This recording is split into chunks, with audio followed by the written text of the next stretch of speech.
Sama gars yi man la dëgg rek je vais parler en français et en wolof. Bon, pour les francophones, je pense que vous pouvez tout simplement lire et aller dans le site pour savoir exactement les informations sur l'immigration que je vous ai données dans le site. C'est très simple, ok? Bon, en wolof lu mu leen bëgg wax mooy c'est très important ngeen xam ni parce que dañu def pause sur les 40 pays yaay saa ñu nekk sur les 39 pays. Bon, sur les 39 pays c'est parce que 40 pays c'est parce que dañu ci boole Turkménistan, ok? Mais mun nga wax 39 ou 40 l'essentiel n'est que les pays africains si loon bokk te liste bi jox naa leen ko aussi si biir di ngeen gis si biir site bi soo duggee di ngeen gis liste bi tout est énuméré léegi lu ngeen daan xam mooy reprise des décisions. L'USCIS a repris le traitement de certaines demandes d'asile daf ko demander mais sauf cependant les dossiers de demande provenant d'environ de 40 pays ou 39 pays restent suspendus. Donc, si vous avez un permis de travail basé sur une demande d'asile en cours, il reste valide et vous pouvez continuer à l'utiliser. Cette suspension fait l'objet d'une contestation. C'est vrai, instant une justice qui a juge donc côté alright. Ok, le gouvernement essaie de mettre fin de nombreux dossiers avant une audience complète. Donc, voilà, le juge essaie de bloquer l'affaire. Mais cela peut arriver à cause de raison accord avec d'autres pays et ça c'est accord pour de les jéem a yóbbu si beneen dëkk mun nga bañ ok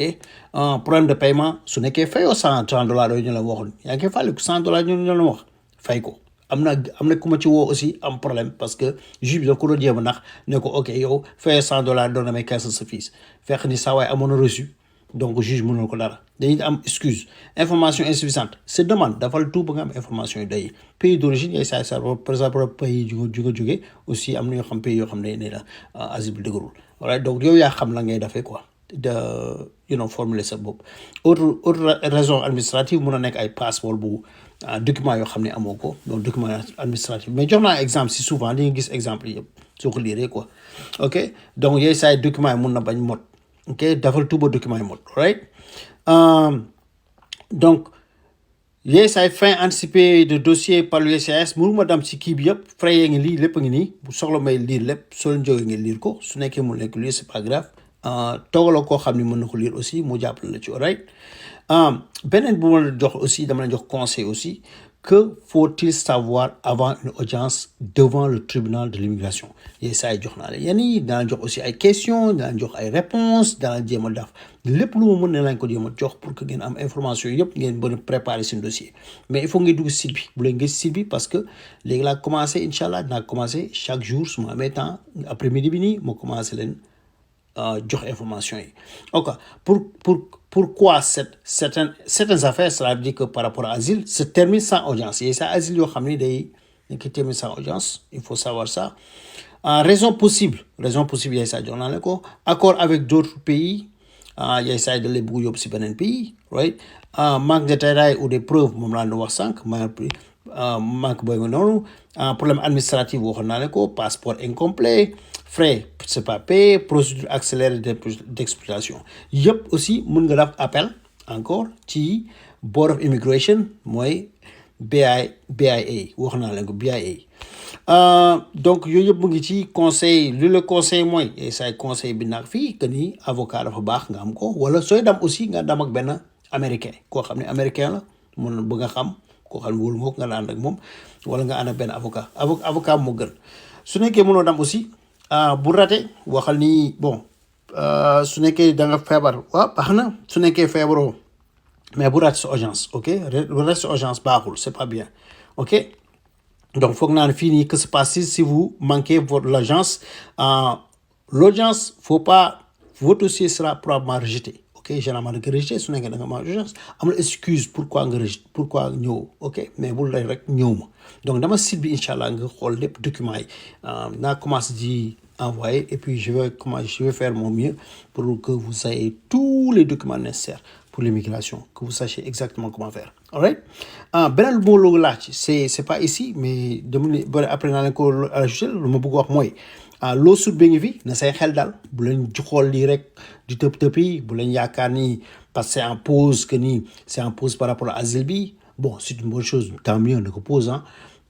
Trump kenn xamul fa la jëm ba direction la mais l'essentiel est que soyez confiants parce que soo xoolee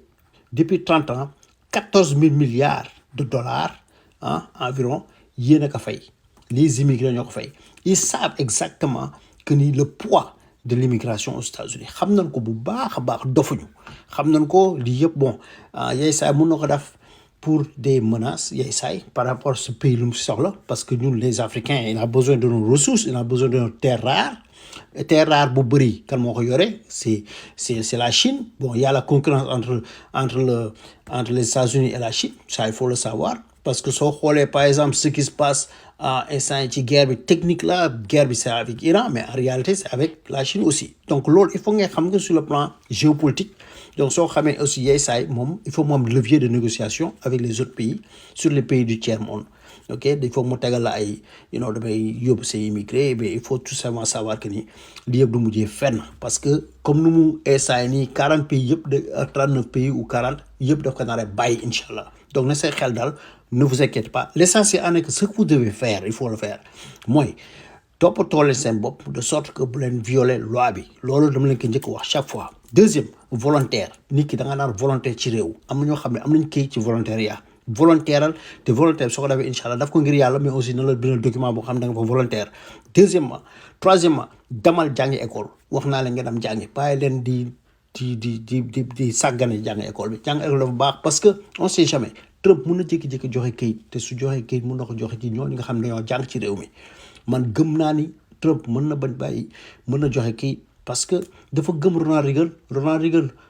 idolem la chaque fois da koy wax te Ronald Reagan moom fi joxe woon kayit républicain yi ñoo gën a mën joxe kayit que démocrate yi ngay gis ñoom ñoo ëpp fit ci fii nii donc ñoom yaakaar na ci man gëm naa ni dina leen jox kayit donc bu leen ci yaakaar bu leen jéem a tiit di jéem a def leneen dal leen seen xel ngeen am julli jaamu yàlla di connecté wu ak nit ñi aussi si mosquée yi su nekkee julli nga su nekkee catholique nga dem si église yi jéem a connecté jéem a def tout ba sa affaire baax alright sama gars yi jaa ngeen jëf maa ngi leen gërëm te ngeen partagé ñun ñëpp jot ci